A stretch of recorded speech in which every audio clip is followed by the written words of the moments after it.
नमस्कार साथियों, स्वागत है आपका the history world with Sandeep में।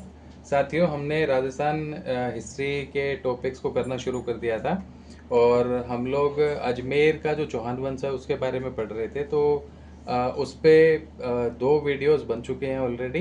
पहले वीडियो में हमने चौहानों की उत्पत्ति से जुड़ी हुई जो भी अलग अलग धारणाएं हैं, जो भी अलग अलग सिद्धांत हैं, उनके बारे में चर्चा की थी। और दूसरी वीडियो में हमने वासुदेव चौहान से शुरुआत की थी, जिनको चौहान वंश का आदि पुरुष भी कहा जाता है। साथ ही साथ हमने जाना था कि 551 ईस्वी के आसपास सपादलक्ष में चहमान राज्य की स्थापना उन्होंने की थी और अहिछत्रपुर नागौर को अपनी राजधानी बनाया था। सांबर झील का निर्माण करवाने वाले भी वासुदेव चौहान थे।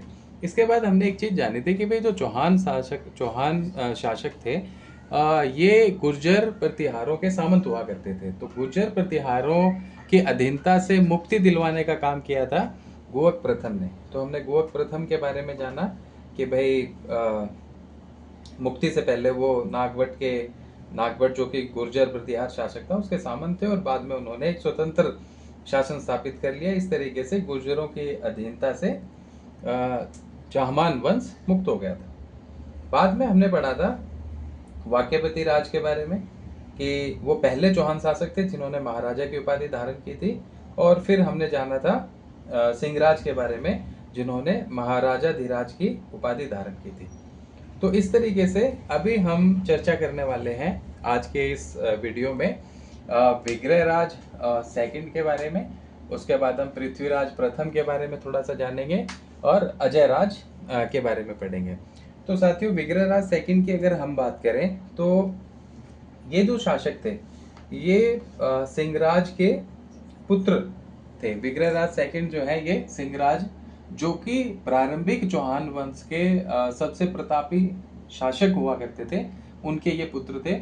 और लगभग 965 ईस्वी के आसपास विग्रहराज द्वितीय यानी सेकंड सपादलक्ष के शासक बनते हैं। ठीक है, 965 ईस्वी के आसपास विग्रहराज सेकंड जो है वो सपादलक्ष के शासक बनते हैं। और सबसे बड़ी बात ये थी कि इन्होंने मूलराज प्रथम को हरा दिया था। मूलराज प्रथम को हराने वाले शासक का नाम क्या था? तो मूलराज प्रथम को हराने वाले शासक का नाम था विग्रहराज द्वितीय। अब ये मूलराज कौन थे? तो भाई मूलराज प्रथम जो है ये एक चालुक्य शासक था। ठीक है, अहिलवाड़ का एक चालुक्य शासक था जिसको हराने का काम विग्रहराज सेकंड ने किया था। इसके अलावा इनकी सबसे अहम अचीवमेंट जो है वो ये थी कि इन्होंने अपनी कुल देवी आशापुरा माता, ठीक है, आशापुरा माता जो कि इनकी कुल देवी थी, इनके मंदिर का निर्माण करवाया था। तो साथियों, आशापुरा माता का जो मंदिर था, ये मंदिर विग्रहराज सेकंड ने भड़ोच में बनवाया था। गुजरात के भड़ोच में आशापुरा माता का मंदिर बनाने का जो काम था वो किसने किया था? विग्रहराज सेकंड ने किया था। और आशापुरा माता मंदिर ही चहमान वंश की कुल देवी हुआ करती थी। तो ये तीन अहम इंफॉर्मेशन अभी तक हमारे सामने है कि लगभग 965 ईस्वी के आसपास ये सपादलक्ष यानी सांबर के शासक बनते हैं। उसके बाद अगर देखा जाए तो इन्होंने अहिलवाड़ के चालुक्य शासक मूलराज प्रथम को हराया और भड़ोच में अपनी कुल देवी आशापुरा माता का मंदिर बनवाया। तो ये जो तीन इंफॉर्मेशन है ये अभी तक हमारे सामने है, हमारे हाथ में है विग्रहराज सेकंड के बारे में। उसके बाद साथियों, हमने लास्ट वीडियो में एक चीज पढ़ी थी। ठीक है, लास्ट वीडियो में एक चीज पढ़ी थी कि सीकर में जो मंदिर था, हर्षनाथ मंदिर, ठीक है, उस मंदिर का निर्माण का कार्य शुरू हुआ था सिंहराज के शासनकाल के समय। ठीक है, लेकिन उस मंदिर की पूर्ति जो हुई, मंदिर निर्माण का कार्य पूरा हुआ था, वो हुआ था विग्रहराज सेकंड के समय में।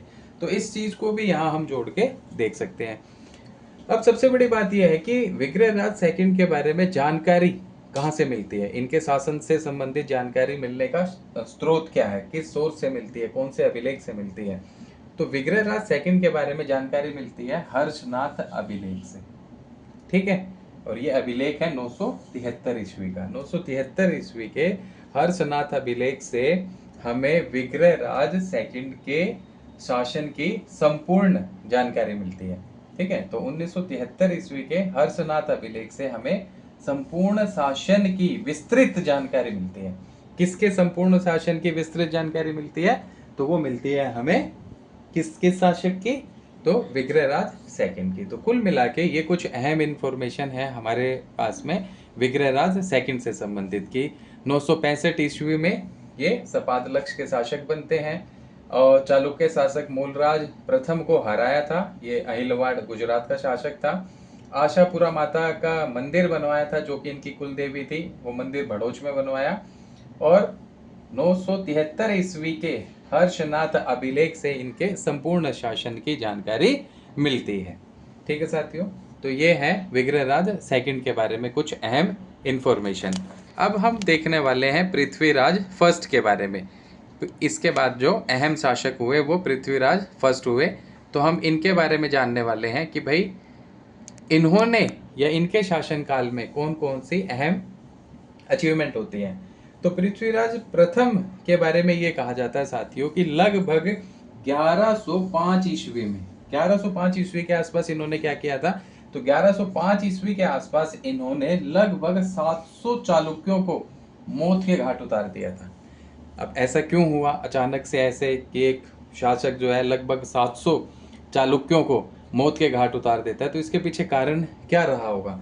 तो कहा जाता है कि ये तो 700 चालुक्य थे, ये पुष्कर के ब्राह्मणों को लूटने के लिए आए थे। तो पुष्कर के ब्राह्मणों को लूटने के लिए जो 700 चालुक्य आए थे, उन 700 चालुक्यों को मौत के घाट उतारने का काम 1105 ईस्वी में पृथ्वीराज प्रथम ने किया था। तो ये अपने आप में एक अहम अचीवमेंट है। दूसरी चीज, इनको हराने के बाद में पृथ्वीराज प्रथम ने एक उपाधि धारण की थी और वो उपाधि थी साथियों परम भट्टारक महाराजाधिराज परमेश्वर। परम भट्टारक महाराजाधिराज परमेश्वर की उपाधि धारण करने वाले चौहान वंश के शासक का नाम बताइए। परम भट्टारक महाराजाधिराज परमेश्वर की उपाधि धारण करने वाले चौहान शासक का नाम बताइए। तो साथियों हम इजीली अभी बता सकते हैं कि वो शासक जिसने 700 चालुक्यों को मौत के घाट उतारा, वे चालुक्य जो पुष्कर के ब्राह्मणों को लूटने के लिए आए थे, उन चालुक्यों को मौत के घाट उतारने वाला शासक ही परम भट्टारक महाराजाधिराज परमेश्वर की उपाधि धारण करता है और उस शासक का नाम था पृथ्वीराज प्रथम। तो ये दो अहम जानकारियां अभी हमारे पास में है पृथ्वीराज प्रथम के बारे में। लेकिन वो ऑथेंटिक सोर्स कौन सा है? ठीक है, वो ऑथेंटिक सोर्स कौन सा है जिस सोर्स के माध्यम से हमें पृथ्वीराज प्रथम के बारे में जानकारी मिलती है? सवाल उठता है ये। तो उसी ऑथेंटिक सोर्स की अभी हम बात करने वाले हैं। वो ऑथेंटिक सोर्स है साथियों रेवासा के जीर्ण माता मंदिर का शिलालेख। रेवासा सीकर जिला। तो रेवासा के जीर्ण माता मंदिर के जीर्ण माता मंदिर के शिलालेख से हमें विस्तृत जानकारी मिलती है। किसके बारे में विस्तृत जानकारी मिलती है? तो साथियों हमें पृथ्वीराज प्रथम के बारे में विस्तृत जानकारी मिलती है। किस अभिलेख से, माफ कीजिएगा, किस शिलालेख से? तो रेवासा के जीर्ण माता मंदिर के शिलालेख, जिसकी तिथि है 1105 ईस्वी।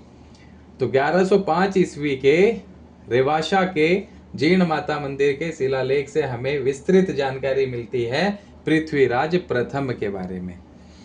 और साथियों प्रबंध कोश में पृथ्वीराज प्रथम को तुर्क सेना का विजेता के नाम से जाना गया।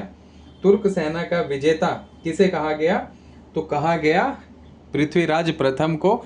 और प्रबंध कोश की रचना किसने की थी? सबसे बड़ा सवाल यह है, प्रबंध कोश। तो प्रबंध कोश की रचना किसने की थी? ये सवाल भी कई बार पूछा गया है साथियों। प्रबंध कोश की रचना करते हैं राजशेखर। राजशेखर ने प्रबंध कोश की रचना की थी। तो अभी तक देखा जाए किस शिलालेख से पृथ्वीराज प्रथम के बारे में जानकारी मिलती है? तो भाई जीर्ण माता मंदिर के शिलालेख से हमें जानकारी मिलती है पृथ्वीराज प्रथम के शासनकाल के बारे में। तुर्क सेना का विजेता किस चौहान शासक को कहा गया? तुर्क सेना का विजेता कहा गया पृथ्वीराज प्रथम को। तुर्क सेना का विजेता किसने कहा पृथ्वीराज प्रथम को? तो तुर्क सेना का विजेता पृथ्वीराज प्रथम को कहा प्रबंध कोश ने। प्रबंध कोश एक ग्रंथ है, इस ग्रंथ की रचना करने वाले हैं राजशेखर। परम भट्टारक महाराजा धीराज परमेश्वर की उपाधि धारण किस चौहान शासक ने की थी? तो परम भट्टारक महाराजा धीराज परमेश्वर की उपाधि धारण की थी पृथ्वीराज प्रथम ने। ठीक है साथियों, तो इस तरीके की जानकारी है। एक सवाल और पूछ लेता हूं लास्ट की वीडियो से। ऐसा कौन सा चौहान शासक था जिसने सबसे पहले महाराज की उपाधि धारण की थी? उस शासक का नाम बताइए जिसने सबसे पहले महाराज की उपाधि धारण की थी। तो उस शासक का नाम था साथियों, अगर आपने लास्ट वीडियो देखी होगी तो ध्यान होगा, वाकपति राज प्रथम। ये पहले ऐसे चौहान शासक थे जिन्होंने महाराज की उपाधि धारण की थी। एक और सवाल देख लेते हैं यहीं से कि ऐसे कौन से शासक थे जिन्होंने सर्वप्रथम महाराजा की उपाधि धारण की थी? उस शासक का नाम बताइए जिसने सर्वप्रथम महाराजा धीराज की उपाधि धारण की थी। तो महाराजा धीराज की उपाधि धारण करने वाले कौन थे? तो वो थे सिंहराज। ठीक है, तो ये कुछ जानकारियां हमारे पास में है। अब साथियों हम बात करते हैं अजय राज के बारे में। इनके शासनकाल को अगर देखें तो 1105 ईस्वी से 1133 ईस्वी के दौरान ये जो टाइम पीरियड है ये इनका शासनकाल था। अब इनके बारे में कुछ अहम इंपॉर्टेंट इन्फॉर्मेशन, कुछ फैक्ट्स निकालने की कोशिश करते हैं। तो कहा जाता है साथियों लगभग 1133 ईस्वी के आसपास इन्होंने एक नगर बसाया था और उस नगर का नाम था अजय मेरू, और इसी अजय मेरू को वर्तमान में हम अजमेर के नाम से जानते हैं। ठीक है, तो अजय राज जिनका शासनकाल 1105 से शुरू होता है और 1133 ईस्वी तक चलता है, इन्हीं अजय राज ने 1133 ईस्वी में एक नगर बसाया था और उस नगर का नाम था अजय मेरू। वर्तमान में अजय मेरू को हम अजमेर के नाम से जानते हैं। ठीक है, तो ये सबसे पहला और इम्पोर्टेंट फैक्ट। ये बड़ा आसान सा सवाल है और इस सवाल को कई बार पूछा गया है क्योंकि हम लोग अजय राज और अर्णो राज में कंफ्यूज हो जाते हैं। ठीक है, कई बार पूछा गया है कि भाई अजय मेरू नगर की स्थापना किसने की थी? तो अजय मेरू नगर की स्थापना करने वाले कौन थे? अजय राज थे। अजय राज ने अजय मेरू नगर की स्थापना की थी। ठीक है साथियों, इसके अलावा कहा जाता है कि अजमेर में ना एक दुर्ग है, अजमेर में एक दुर्ग है, उस दुर्ग का निर्माण, अजमेर में एक दुर्ग का निर्माण भी किया था। किसने? अजय राज ने। अजय राज ने अजमेर में एक दुर्ग का निर्माण किया। उस दुर्ग का नाम था गढ़ बीठली, जिसे तारागढ़ दुर्ग के नाम से भी जाना जाता है। गढ़ बीठली या तारागढ़ दुर्ग का निर्माण किस चौहान वंशीय शासक ने किया था? तो गढ़ बीठली या तारागढ़ दुर्ग का निर्माण अजय राज ने किया था, जिनका शासनकाल 1105 से 1133 ईस्वी तक था। ये वही अजय राज हैं जिन्होंने अजय मेरू नगर बसाया था, जिसे वर्तमान में अजमेर के नाम से जाना जाता है। मैं आशा करता हूँ ये दोनों फैक्ट्स हमारे दिमाग में एकदम छप गए होंगे। अजय मेरू नगर की स्थापना और गढ़ बीठली यानी तारागढ़ दुर्ग, इन दोनों का निर्माण करने वाले अजय राज हैं। कहा जाता है साथियों कि इन्होंने चांदी और तांबे के सिक्के चलवाए थे।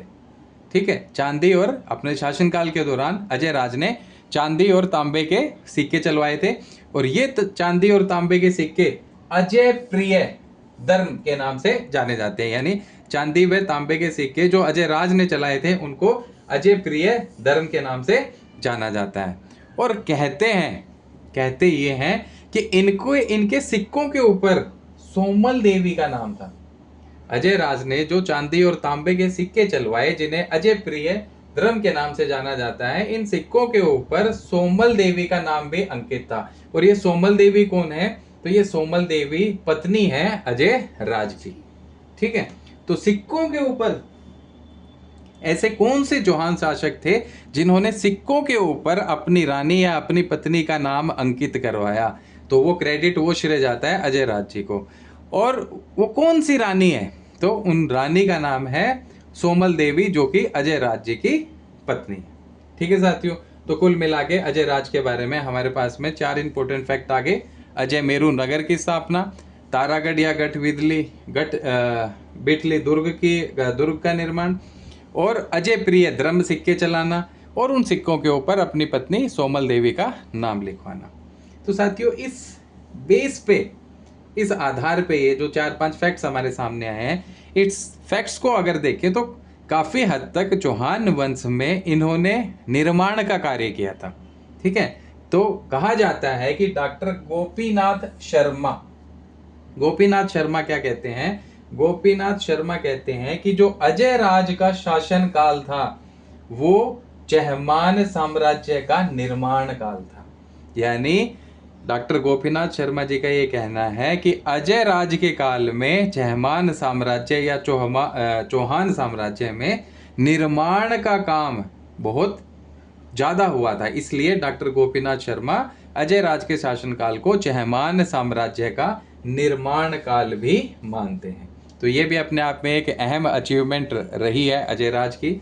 इसके बाद देखते हैं साथियों कि एक शासक था नरवर्मन, और ये शासक था साथियों मालवा का एक शासक था नरवर्मन।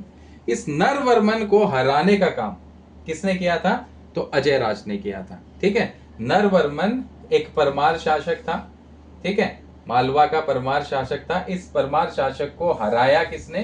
तो इसको हराने वाले भी अजय राज हैं। अजय राज ने मालवा के परमार शासक नरवर्मन को हराया और उसका एक सेनापति था सुलहन, उसको बंदी बना लिया था। तो साथियों ये भी अपने आप में एक अहम अचीवमेंट है अजय राज की, जिनका शासनकाल 1105 से शुरू होकर 1133 ईस्वी तक चलता है। ठीक है, अब देखते हैं कि भाई इनका धार्मिक झुकाव किस तरफ था। तो कहा जाता है कि जो अजय राज थे वो खुद शैव मत को मानते थे। ठीक है, शैव मतानुयायी थे। कौन? अजय राज। इसके बावजूद इन्होंने धार्मिक सहिष्णुता का परिचय दिया, यानी बाकी जो अन्य धर्म है उनको लेके उनके प्रति जो इनका रुझान था वो एक समान था, किसी धर्म को कम या ज्यादा कभी इन्होंने आका नहीं। तो एक तरीके से अजय राज की धार्मिक सहिष्णुता वाली जो भावना है उसकी एक छवि थी। तो अजय राज जो स्वयं शैव मतानुयायी थे, इन्होंने क्या किया था? इन्होंने अन्य धर्मों के प्रति सहिष्णुता का परिचय दिया, और कहा जाता है कि इन्होंने दिगंबर और श्वेतांबर जो जैन अनुयायी थे, तो उनके बीच जब शास्त्रार्थ होता था तो उस शास्त्रार्थ की इन्होंने अध्यक्षता की थी। ठीक है, दिगंबर और श्वेतांबर जो जैन अनुयायी थे उनके शास्त्रार्थ की अध्यक्षता जो है वो अजय राज ने की थी। और कहा जाता है कि पार्श्वनाथ मंदिर को तो इन्होंने स्वर्ण कलश भेंट किया था। पार्श्वनाथ मंदिर को स्वर्ण कलश भेंट किया था किसने? अजय राज ने।